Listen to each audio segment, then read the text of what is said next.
Hello, friends. You're listening to It Ends With Us, authored by Colleen Hoover and narrated by the YouTube channel Audiobooks with Keeper of Lost Stories. Please subscribe for more such audiobooks. 20 minutes later, I flipped the sign to closed. Just a few more days. I locked the door and walked to my car, but stopped short when I see someone leaning against it. It takes me a moment to recognize him. He's facing the other direction, talking on his cell phone. I thought he was meeting me at the restaurant, but okay. The horn keeps beeping on my car when I hit the unlock button, and Ralph spins around. He grins when he sees me. Yes, I agree, he says into the phone. He wraps an arm around my shoulder and pulls me against him, pressing a kiss to the top of my head. We will talk about it tomorrow, he says.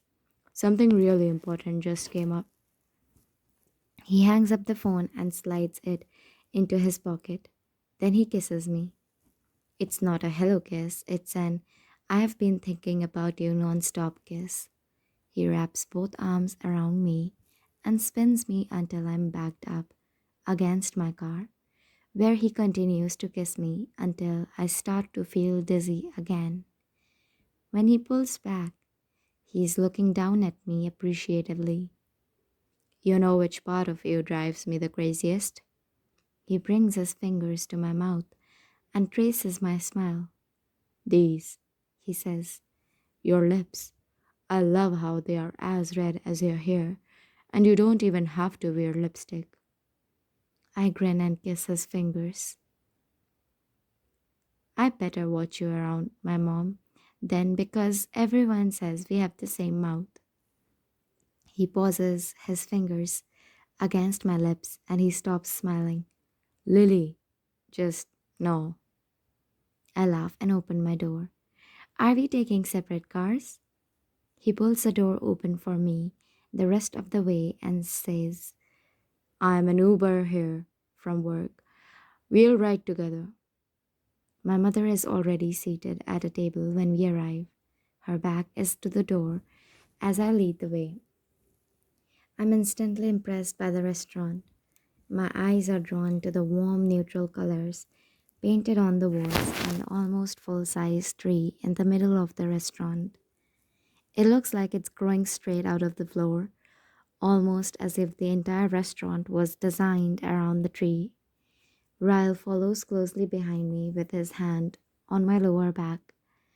Once we reach the table, I begin to pull off my jacket. Hey, Mom.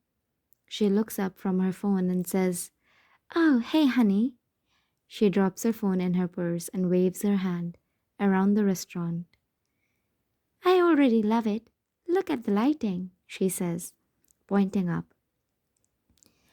The fixtures look like something you would grow in one of your gardens.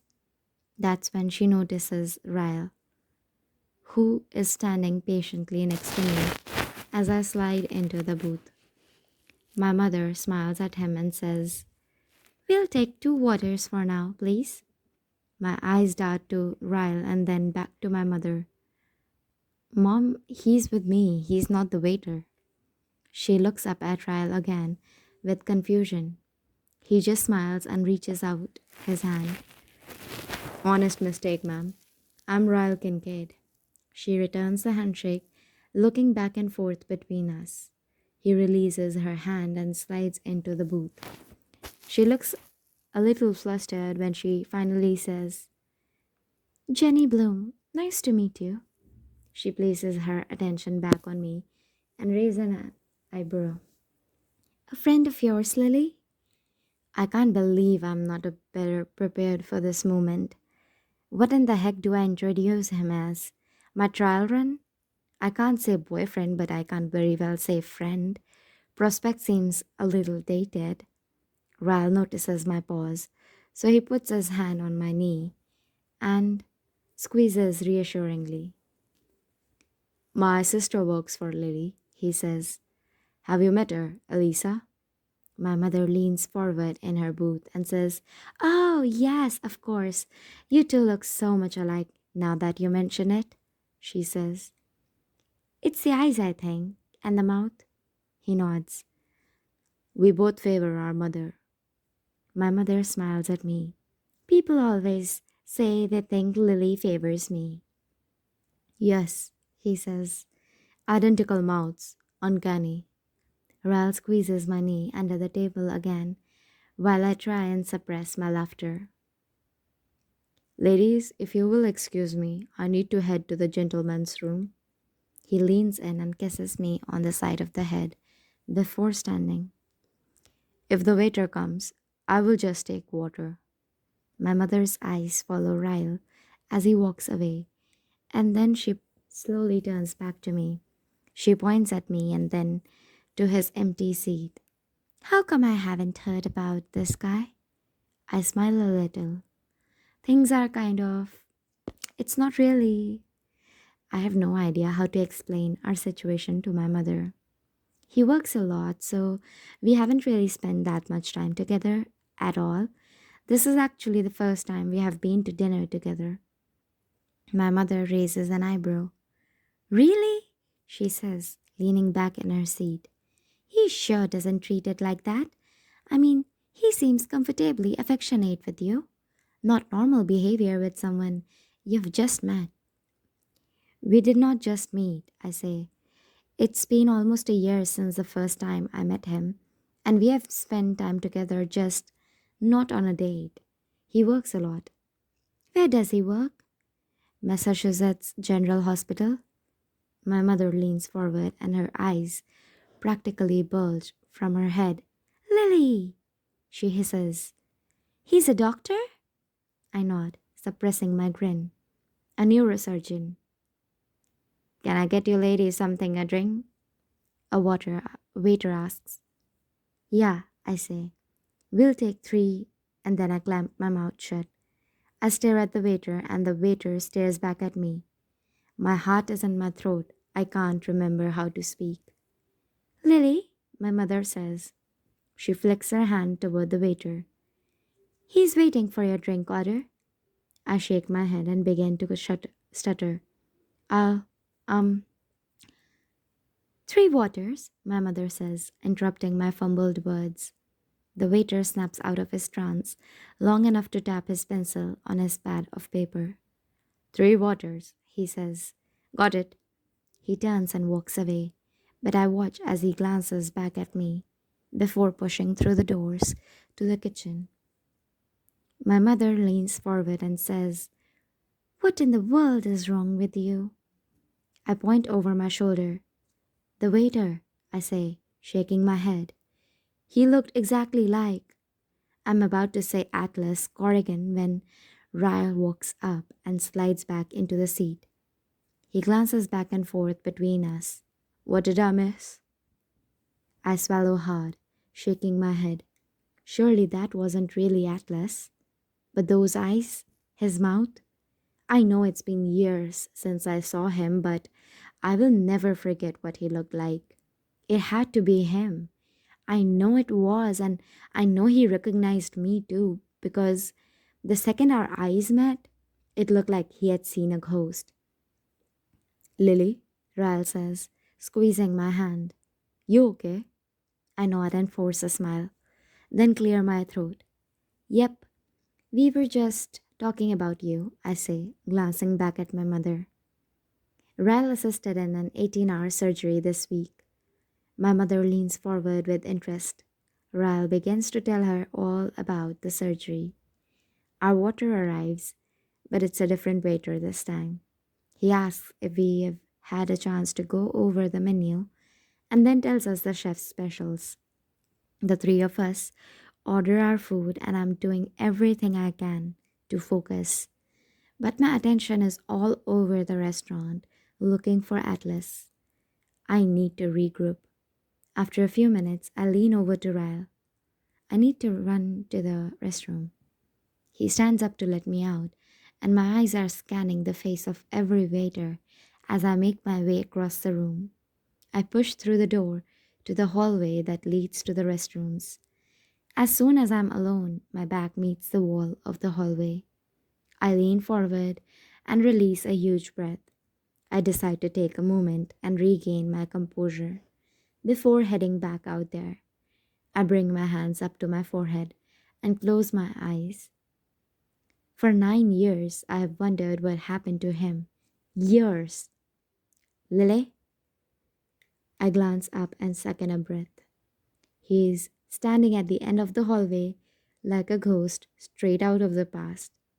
My eyes travel to his feet to make sure he is not suspended in the air. He isn't. He is real, and he's standing right in front of me. I stay pressed against the wall, not sure what to say to him. Atlas? As soon as I say his name, he blows out a quick breath of relief and then takes 3 huge steps forward. I catch myself doing the same. We meet in the middle and throw our arms around each other. Holy shit, he says, holding me in a tight embrace. I nod. Yeah, holy shit. He puts his hands on my shoulders and takes a step back to look at me. You haven't changed at all. I cover my mouth with my hand, still in shock, and give him the once over. His face looks the same, but he's no longer the scrawny teenager I remember. I can't say the same for you. He looks down at himself and laughs. Yeah, he says, 8 years in the military will do that to ya. We are both in shock, so nothing is said right after that. We just keep shaking our heads in disbelief. He laughs and then I laugh. Finally, he releases my shoulders and folds his arms over his chest. What brings you to Boston? He asks. He says it so casually, and I'm thankful for that. Maybe he doesn't remember our conversation all those years ago about Boston, which would save me a lot of embarrassment. I live here, I say, forcing my answer to sound as casual as his question. I own a flower shop over on Park Plaza. He smiles knowingly, like it doesn't at all surprise me. I glance toward the door, knowing I should get back out there. He notices and then takes another step back. He holds my gaze for a moment, and it gets really quiet. Way too quiet. There's so much to say, but neither of us even knows where to start. The smile leaves his eyes for a moment, and then he motions toward the door. You should probably get back to your company, he says. I'll look you up sometime. You said Park Plaza, right? I nod. He nods. The door swings open, and a woman walks in holding a toddler. She moves between us, which puts even more distance between us. I take a step toward the door, but he remains in the same spot. Before I walk out, I turn back to him and smile. It was really good to see you, Atlas. He smiles a little, but it doesn't touch his eyes. Yeah, you too, Lily. I'm mostly quiet for the rest of the meal. I'm not sure Ryle or my mother even notice though, because she is having no issue firing question after question at him. He takes it like a champ. He is very charming with my mother in all the right ways. Unexpectedly, running into Atlas tonight put such a wrinkle in my emotions. But by the end of dinner, Ryle has smoothed them back out again. My mother takes her napkin and wipes her mouth, then points at me. New favorite restaurant, she says. Incredible. Ryle nods. I agree. I need to bring Elisa here. She loves trying new restaurants. The food really is good, but the last thing I need is for either of these two to want to come back here. It was okay, I say. He pays for our meals, of course, and then insists we walk my mother to her car. I can already tell she will be calling me about him tonight, simply by the prideful look on her face. Once she is gone, Ralph walks me to my car. I requested an Uber, so you would not have to go out of your way to take me home. We have approximately, he looks down at his phone, 1.5 minutes to make out. I laugh. He wraps his arms around me and kisses my neck first and then my cheek. I would invite myself over, but I have an early surgery tomorrow, and I'm sure my patient would appreciate it if I did not spend the majority of the night inside you. I kiss him back, both disappointed and relieved he's not coming over. I have a grand opening in a few days. I should probably sleep too. When's your next day off? He says. Never. When's yours? Never. I shake my head. We are doomed. There's just too much drive and success between the two of us. That makes the honeymoon phase will last until we are 80, he says. I'll come to your grand opening Friday, and then the four of us will go out and celebrate. A car pulls up beside us, and he wraps his hand in my hair and kisses me goodbye. Your mother is wonderful, by the way. Thank you for letting me come to dinner. He backs away and climbs inside the car. I watch as it pulls out of the parking lot. I have a really good feeling about that man. I smile and turn toward my car, but throw a hat up to my chest and gasp when I see him. Atlas is standing at the rear of my car. Sorry, wasn't trying to scare you. I blow out a breath. Well, you did.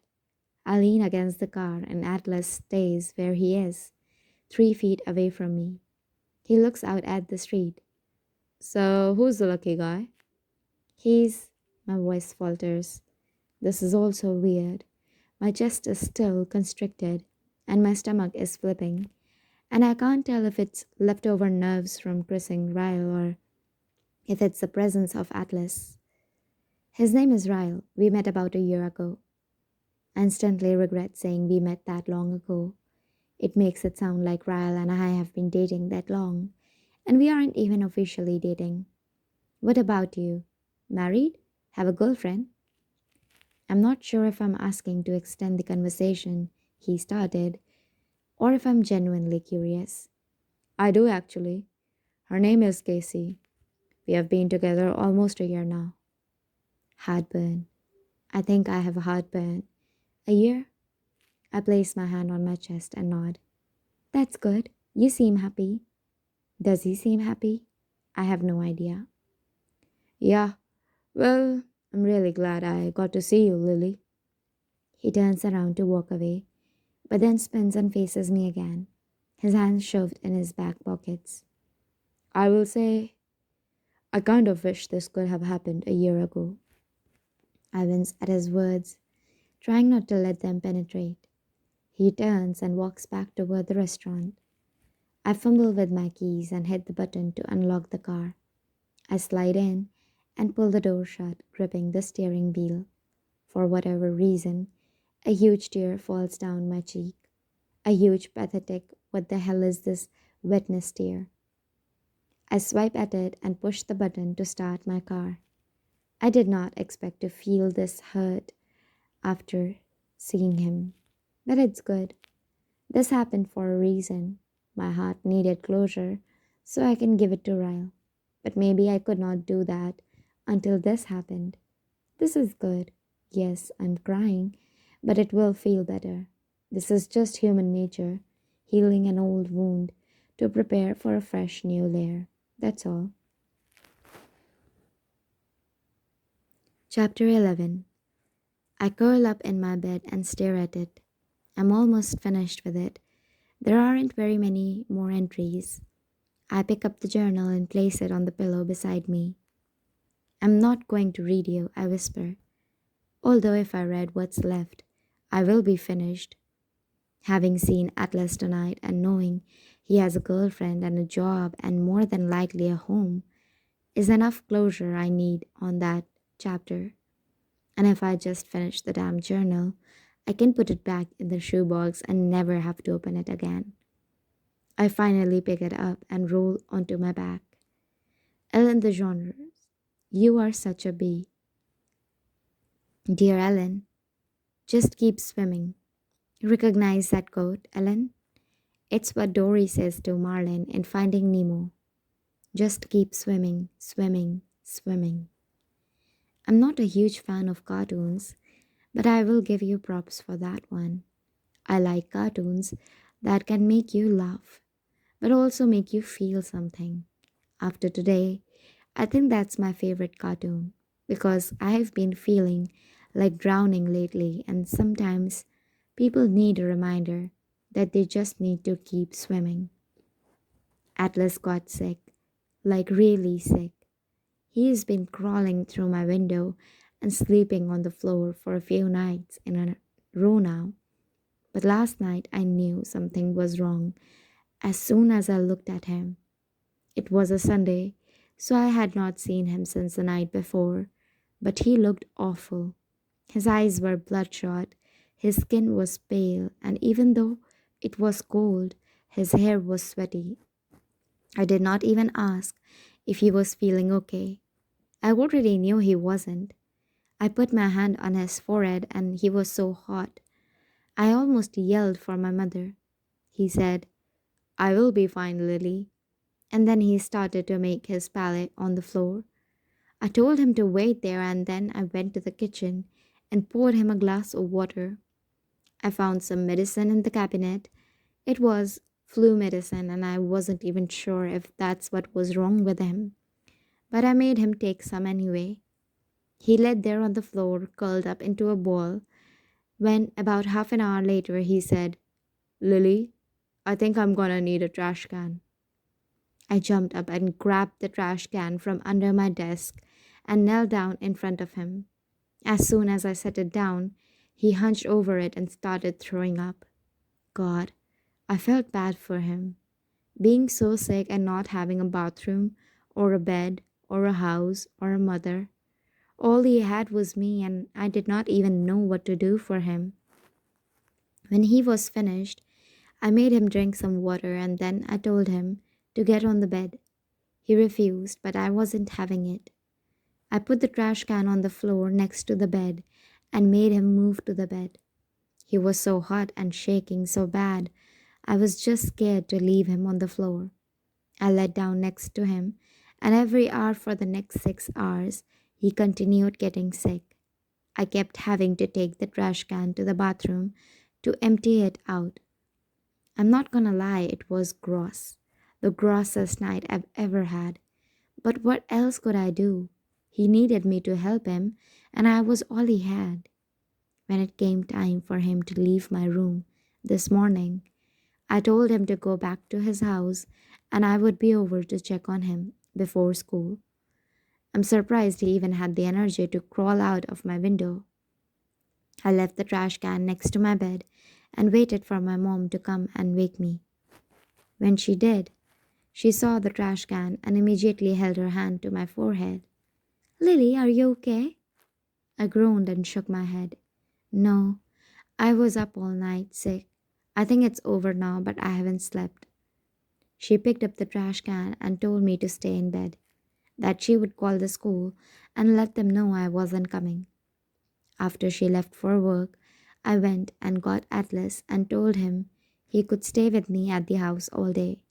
He was still getting sick, so I let him use my room to sleep. I had checked on him every half hour or so, and finally, around lunch, he stopped throwing up. He went and took a shower, and then I made him some soup. He was too tired to even eat it. I got a blanket, and we both sat down on the couch and covered up together. I don't know when I started feeling comfortable enough to snuggle up to him, but it just felt right. A few minutes later, he leaned over a little and pressed his lips against my collarbone, right between my shoulder and my neck. It was a quick kiss, and I don't think he meant for it to be a romantic one. It was more like a thank you gesture, without using actual words, but it made me feel all kinds of things. It's been a few hours now, and I keep touching that spot with my fingers because I can still feel it. I know it was probably the worst day of his life, Ellen, but it was one of my favorites. I feel really bad about that. We watched Finding Nemo, and when that part came up where Marlin was looking for Nemo and he was feeling really defeated, Dory said to him, "When life gets you down, Do you want to know what you have got to do? Just keep swimming. Just keep swimming. Just keep swimming, swimming, swimming. Atlas grabbed my hand, and when Dory said that, he did not hold it like a boyfriend holds his girlfriend's hand. He squeezed it like he was saying that was us. He was Marlin and I was Dory, and I was helping him swim. Just keep swimming, I whispered to him. Lily.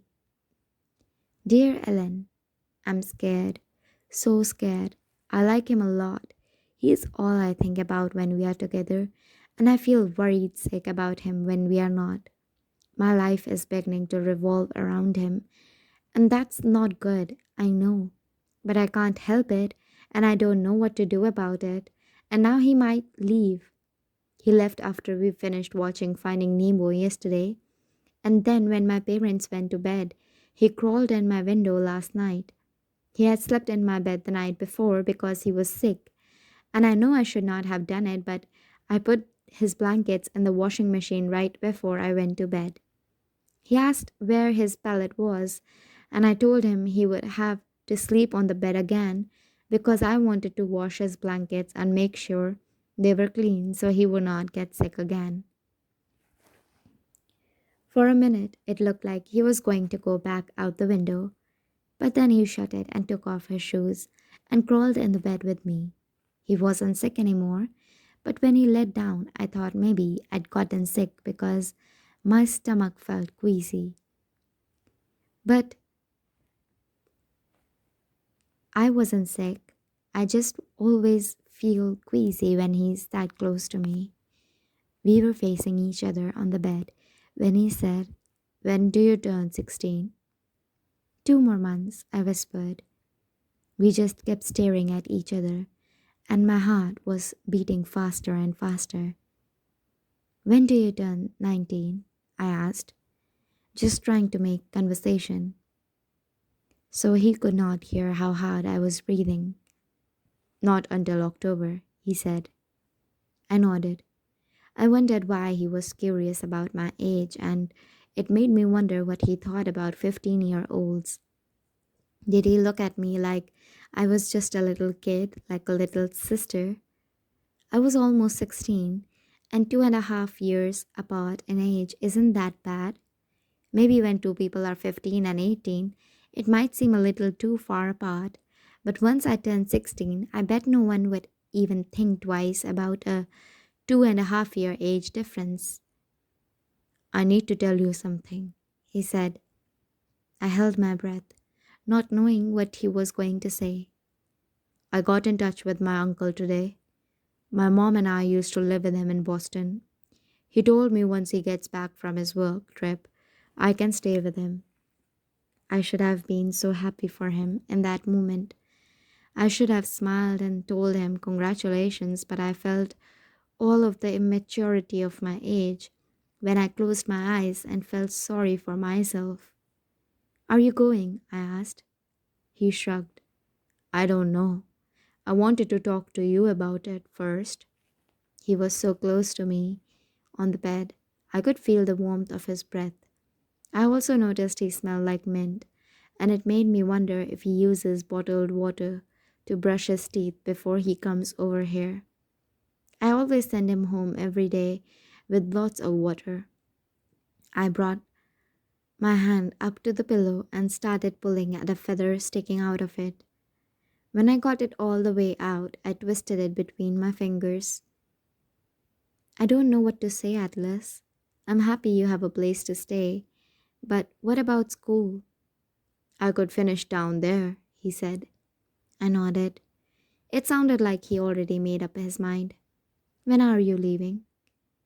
I wondered how far away Boston is. It's probably a few hours, but that's a whole world away when you don't own a car. I don't know for sure that I am. I dropped the feather back onto the pillow and brought my hand to my side. What's stopping you? Your uncle is offering you a place to stay. That's good, right? He tightened his lips together and nodded. Then he picked up the feather I had been playing with, and He started twisting it between his fingers. He let it back down on the pillow and then he did something I wasn't expecting. He moved his fingers to my lips and he touched them. God, Ellen, I thought I was gonna die right there and then. It was the most I'd ever felt inside my body at one time. He kept his fingers there for a few seconds and he said, "Thank you, Lily, for everything." He moved his fingers up and through my hair and then he leaned forward and planted a kiss on my forehead. I was breathing so hard, I had to open my mouth to catch more air. I could see his chest moving just as hard as mine was. He looked down at me and I watched as his eyes went right through my mouth. "Have you ever been kissed, Lily?" I shook my head no and tilted my face up to his because I needed him to change that right then and there, or I wasn't gonna be able to breathe.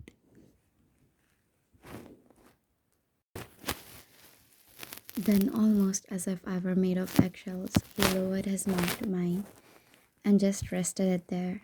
I did not know what to do next, but I did not care.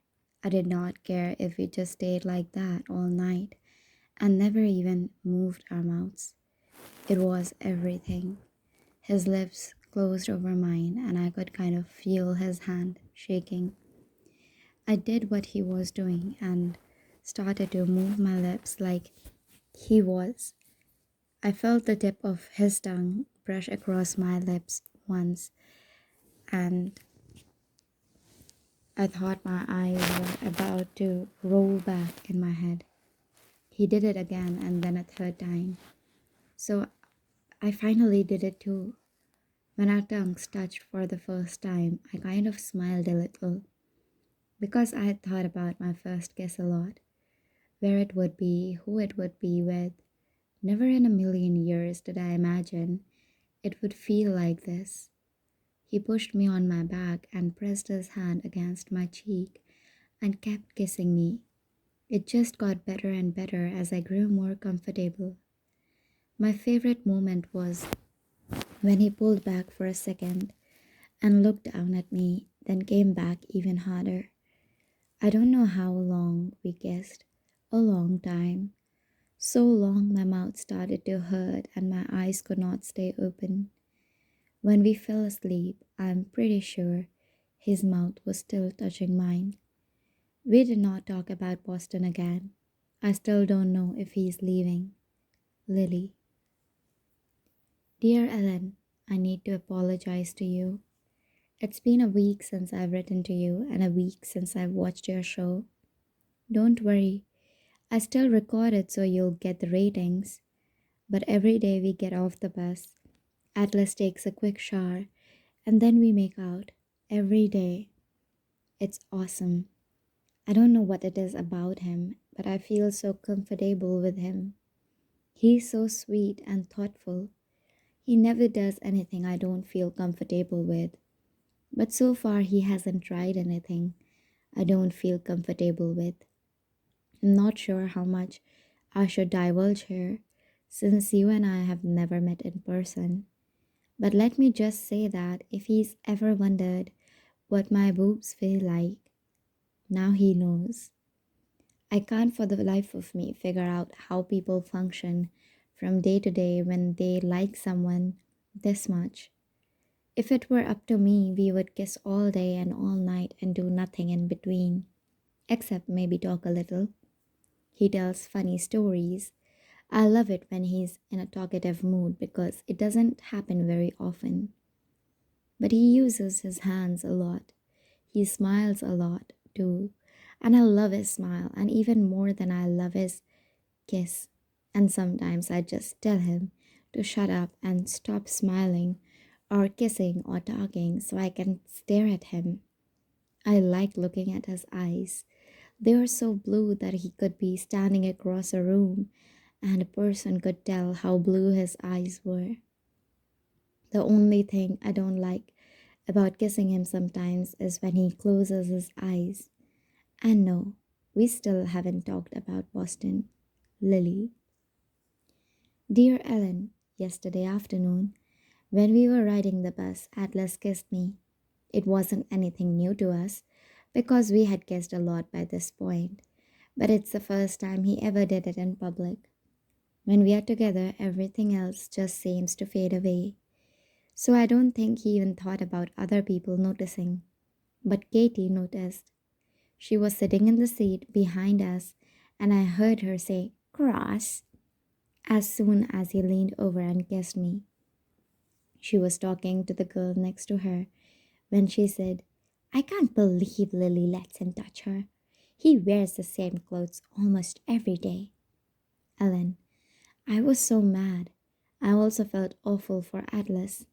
He pulled away from me, and I could tell what she said bothered him. I stared and started to turn around to yell at her for judging someone she doesn't even know. But he grabbed my hand and shook his head no. "Don't, Lily," he said. So I did not. But for the rest of the bus ride, I was so angry. I was angry that Katie would say something so ignorant just to hurt someone she thought was beneath her. I was also hurt that Atlas appeared to be used to comments like this. I did not want him to think I was embarrassed that anyone saw him kiss me. I know Atlas better than any of them do, and I know what a good person he is.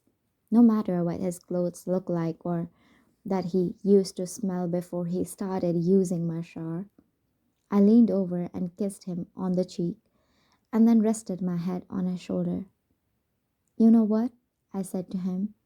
He slid his fingers through mine and squeezed my hand. "What?" "You are my favorite person." I felt him laugh a little, and it made me smile. "Out of how many people?" he asked. "All of them." He kissed the top of my head and said, "You are my favorite person too, Lily, by a long shot."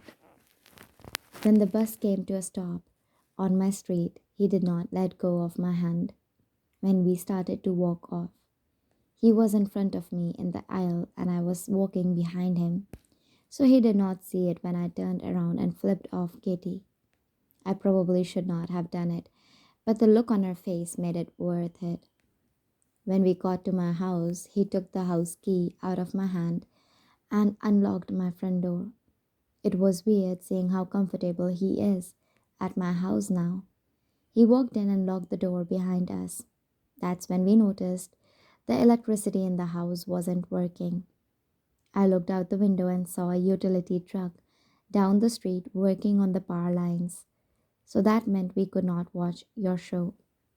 I wasn't too upset because it meant we would probably just make out for an hour and a half. "Does your overrun of gas or electricity?" he asked. "Yes," I said, a little confused that he was asking about our oven.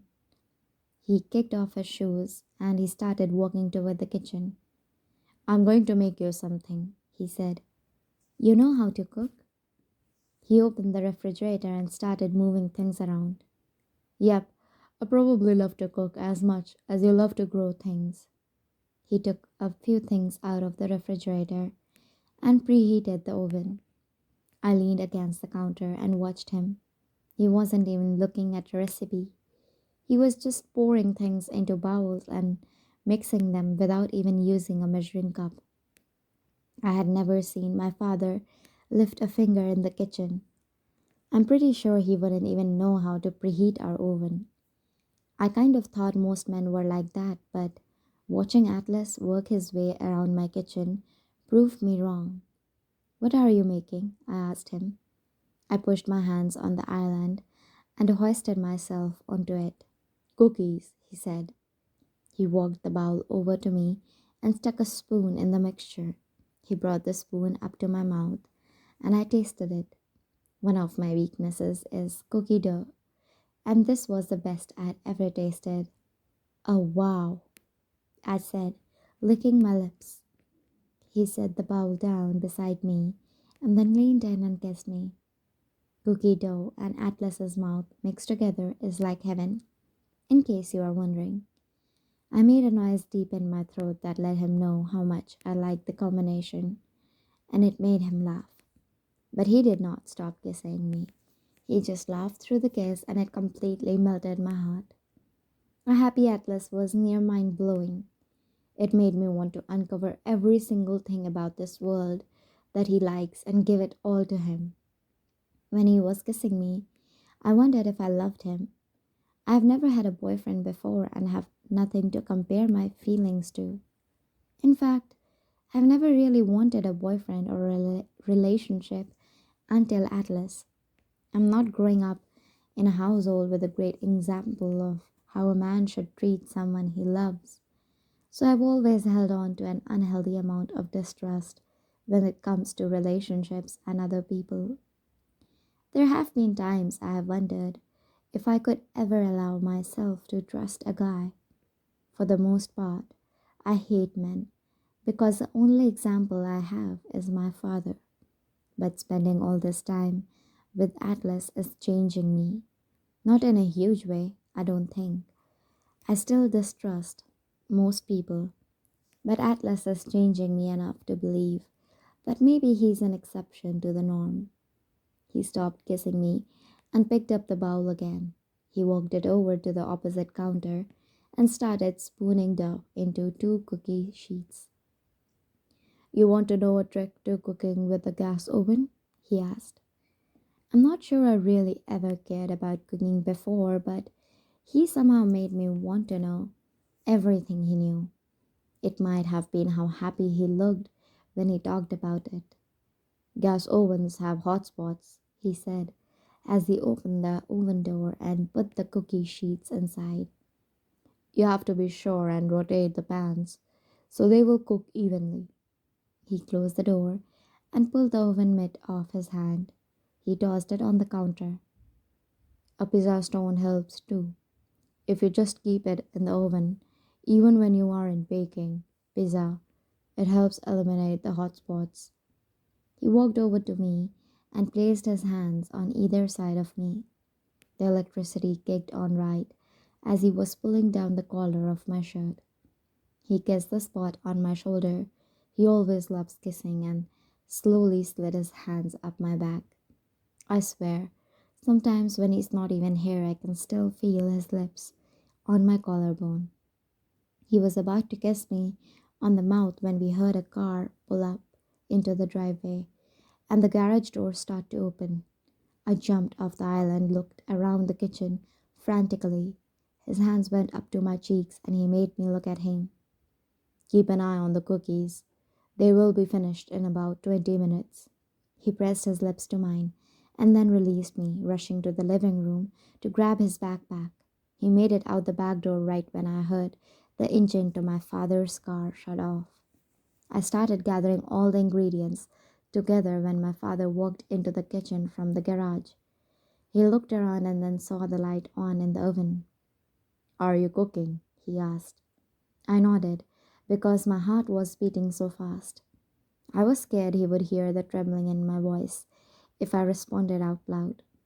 I scrubbed for a moment at a spot on the counter that was perfectly clean. I cleaned and cleared my throat and said, Cookies. I'm baking cookies. He set his briefcase down on the kitchen table and then walked to the refrigerator and pulled out a beer. The electricity has been out, I said. I was bored, so I decided to bake while I waited for it to come back on. My father sat down at the table and spent the next 10 minutes asking me questions about school and if I'd thought about going to college. Occasionally, when it was just the two of us, I saw glimpses of how a normal relationship with a father could be, sitting at the kitchen table with him discussing colleges and career choices and high school. As much as I hated him most of the time, I still longed for more of these moments with him. If he could just always be the guy he was capable of being in these moments, things would be so much different for all of us. I rotated the cookies like Atlas had said to do, and when they were When they were finished, I pulled them out of the oven. I took one off the cookie sheet and handed it to my father. I hated that I was being nice to him.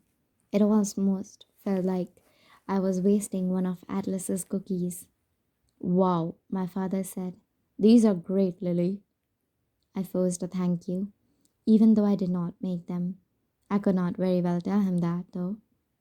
They are for school, so you can only have one. I lied. I waited until the rest of them cooled and then I put them in a Tupperware container and took them to my room. I did not even want to try one without Atlas, so I waited until later last night when he came over. You should have tried one when they were hot, he said. That's when they are the best. I did not want to eat them without you, I said. We sat on the bed with our backs against the wall and proceeded to eat half the bowl of cookies.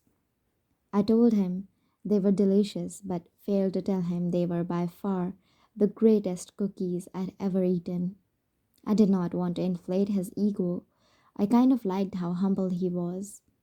I tried to grab at another one, but he pulled the bowl away and put the lid back on it. If you eat too many, you will make yourself sick, and you won't like my cookies anymore. I laughed. Impossible. He took a drink of water and then stood up facing the bed. I made you something, he said, reaching into his pocket. More cookies? I asked. He smiled and shook his head, then held out a fist. I lifted my hand and he dropped something hard in the palm of my hand. It was a small, flat outline of a heart, about 2 inches long, carved out of wood. I rubbed my thumb over it, trying not to smile too big.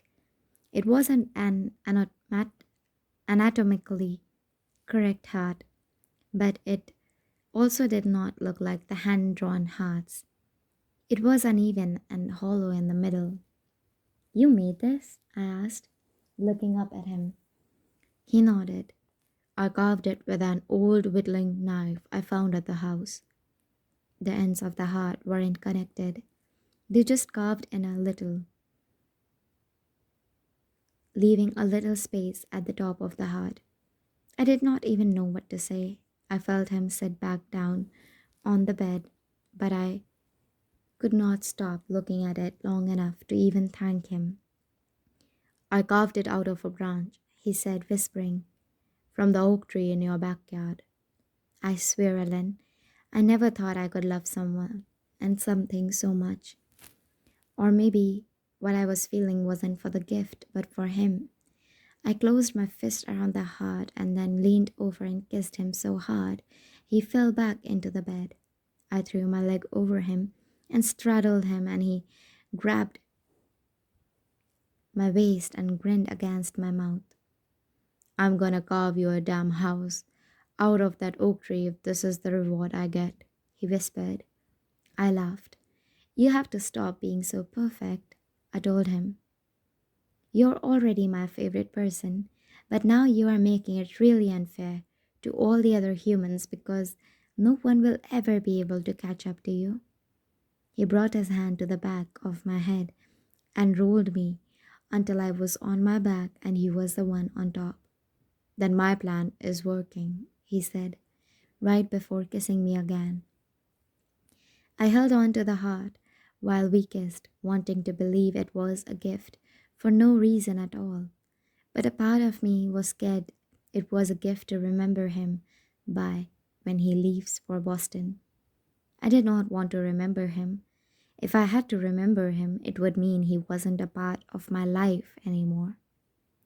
I don't want him to move to Boston, Ellen. I know that's selfish of me because he can't keep living in that house. I don't know what I'm more afraid might happen, watching him leave or selfishly begging him not to go. I know we need to talk about it. I will ask him about Boston tonight when he comes over. I just did not want to ask him last night because it was a really perfect day. Lily. Dear Ellen, just keep swimming, just keep swimming. He's moving to Boston. I don't really feel like talking about it. Lily. Dear Ellen, this is going to be a big one for my mother to hide. My father is usually pretty cognizant of hitting her where it won't leave a visible bruise. The last thing he probably wants is for people in the town to know what he does to her. I have seen him kick her a few times, choke her, hit her on the back and the stomach, pull her hair. The few times he's hit her on the face, it's always just been a slap, so the marks would not stay for long. But never have I seen him do what he did last night. It was really late when they got home. It was a weekend, so he and my mom went to some community function. My father has a real estate company and he is also the town mayor, so they have to do things in the public a lot, like go to charity dinners, which is ironic since my father hates charities. But I guess he has to save face. Atlas was already in my room when they got home. I could hear them fighting as soon as they walked through the front door. A lot of the conversation was muffled, but for the most part, it sounded like my father was accusing her of flirting with some man. Now I know my mother, Ellen. She would never do something like that. If anything, a guy probably looked at her and it made my father jealous. My mother is really beautiful. I heard him call her a whore, and then I heard the first blow. I started to climb out of my bed, but Atlas pulled me back and told me not to go in there, that I might get hurt. I told him it actually helps sometimes that when I go in there, my father backs off.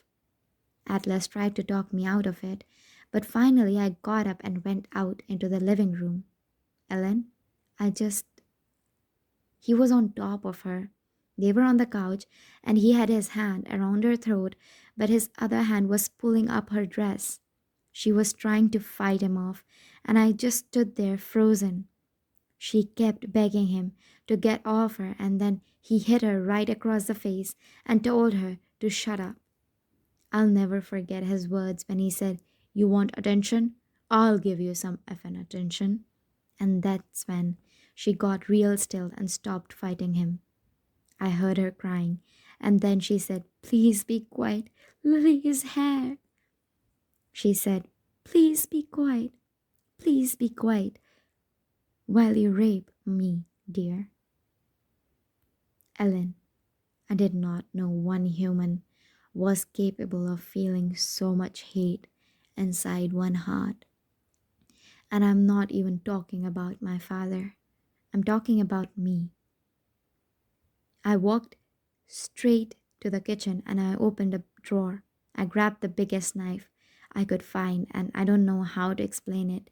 It was like I wasn't even in my own body. I could see myself walking across the kitchen with the knife in my hand, and I knew I wasn't going to use it. I just wanted something bigger than myself that could scare him away from her. But right before I made it out of the kitchen, two arms went around my waist and picked me up from behind. I dropped the knife, and my father did not hear it, but my mother did. We locked eyes as Atlas carried me back to my bedroom. When we were back inside my room, I just started hitting him in the chest, trying to get back out there to her. I was crying and doing everything I could to get him out of my way, but he would not move. He just wrapped his arms around me and said, "Lily, calm down." He kept saying it over and over, and he held me there for a long time until I accepted that he wasn't gonna let me go back out there. He wasn't gonna let me have that knife. He walked over to the bed and grabbed his jacket and started putting on his shoes. "We'll go next door," he said. "We'll call the police." The police.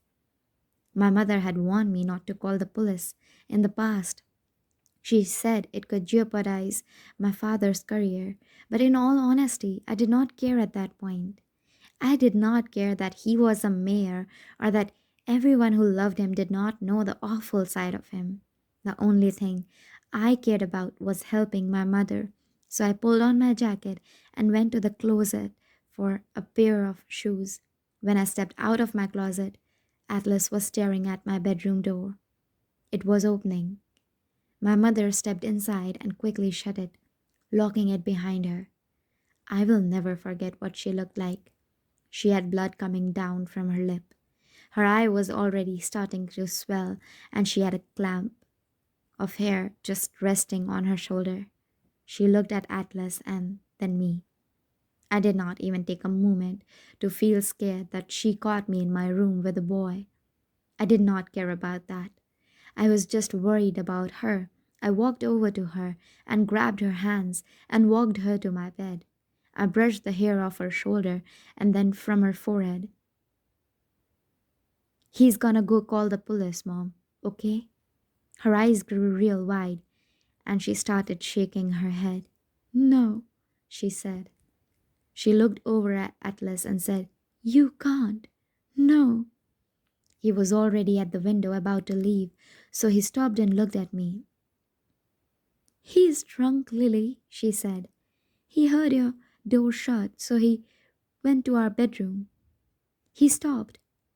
If you call the police, it will just make it worse. Believe me. Just let him sleep it off. It will be better tomorrow. I shook my head and could feel the tears stinging my eyes. Mom, he was trying to rape you. She ducked her head and winced when I said that. She shook her head again and said, It's not like that, Lily. We are married, and sometimes marriage is just. You are too young to understand it. It got really quiet for a minute, and then I said, I hope to hell I never do. That's when she started to cry. She just held her head in her hands and she started to sob, and all I could do was wrap my arms around her and cry with her. I had never seen her this upset, or this hurt, or this scared. It broke my heart, Ellen. It broke me. When she was finished crying, I was looking around the room and Atlas had left. We went to the kitchen and I helped her clean up her lip and her eye. She never did say anything about him being there. Not one thing. I waited for her to tell me I was grounded, but she never did. I realized that maybe she did not acknowledge it because that's what she does. Things that hurt her just get swept under the rug, never to be brought up again. Lily.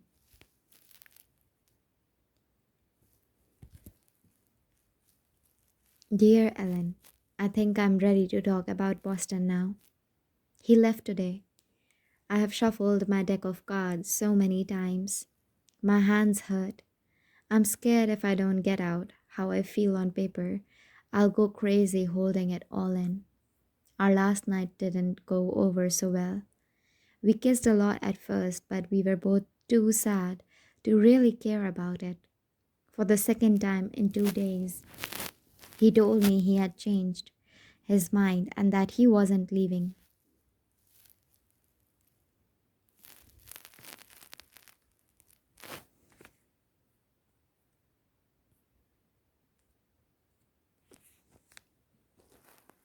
He did not want to leave me alone in this house, but I have lived with these parents for almost 16 years. It was silly of him to turn down a home in favor of being homeless just because of me. We both knew that, but it still hurt. I tried not to be so sad about it. So when we were lying there, I asked him to tell me about Boston. I told him maybe one day when I got out of school, I could go there. He got this look in his eye when he started talking about it. A look I had never seen, sort of like he was talking about heaven. He told me about how everyone has the greatest accents there. Instead of car, they say kah. He must not realize that he sometimes says his R's like that too. He said he lived there from the ages of 9 until he was 14, so I guess maybe he picked up a little bit of accent. He told me about how his uncle lives in an apartment building with the coolest rooftop deck. A lot of apartments have them, he said. Some even have pools. Plethora, Maine, probably did not even have a building that was tall enough for a rooftop deck. I wondered what it would feel like to be that high up. I asked him if he ever wanted to go up there, and he said yes, he did go. That when he was younger, sometimes he would go to the roof and just sit up there and think while he looked out over the city. He told me about the food. I already knew he liked to cook, but I had no idea how much passion he had for it. I guess because he doesn't have a stove or a kitchen, so other than the cookies he baked, he's never really talked about cooking before. He told me about the harbor and how, before his mother remarried, she used to take him fishing out there. I mean, Boston isn't any different from any other big city, I guess, he said. There is not a lot that makes it stand out. It's just, I don't know, there's a vibe, a really good energy. When people say that they live in Boston, they are proud of it. I miss that sometimes. I ran my fingers through his hair and said, well, you make it sound like the best place in the world, like everything is better in Boston. He looked at me and his eyes were sad when he said, everything is almost better in Boston, except the girls. Boston doesn't have you. That made me blush. He kissed me real sweet, and then I said to him, Boston doesn't have me yet. Someday I will move there, and I will find you. He made me a promise, said if I moved to Boston, everything really would be better there, and it would be the best city in the world. We kissed some more, and did other things that I won't bore you with. Although that's not to say they were boring. They were not. But then this morning I had to tell him goodbye, and he held me and kissed me so much. I thought I might die if I let him go, but I did not die. Because he let go, and here I am, still living, still breathing, just barely. Lily. I flipped to the next page, but then slammed the book shut. There's only one more entry, and I don't know that I really feel like reading it right now or ever. I put the journal back in my closet, knowing that my chapter with Atlas is over. He's happy now. I am happy now. Time can definitely heal all wounds, or at least most of them.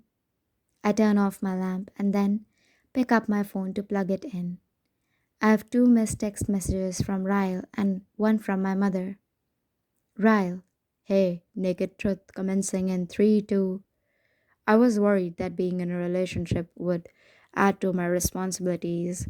That's why I've avoided them my whole life. I already have enough on my plate, and seeing the stress my parents' marriage seemed to cause them, and the failed marriages of some of my friends, I wanted no part in something like that. But after tonight, I realized that maybe a lot of people are just doing it wrong, because what's happening between us doesn't feel like a responsibility. It feels like a reward, and I'll fall asleep wondering what I did to deserve it. I pull my phone to my chest and smile. Then I screenshot the text because I'm keeping it forever. I open up the third text message. Mom, a doctor, Lily, and your own business. I want to be you when I grow up. I screenshot that one too. To be continued. If you're liking this audiobook so far, please give this video a like, subscribe if you haven't already, and hit the bell notification to be notified whenever I upload next. Thank you for listening.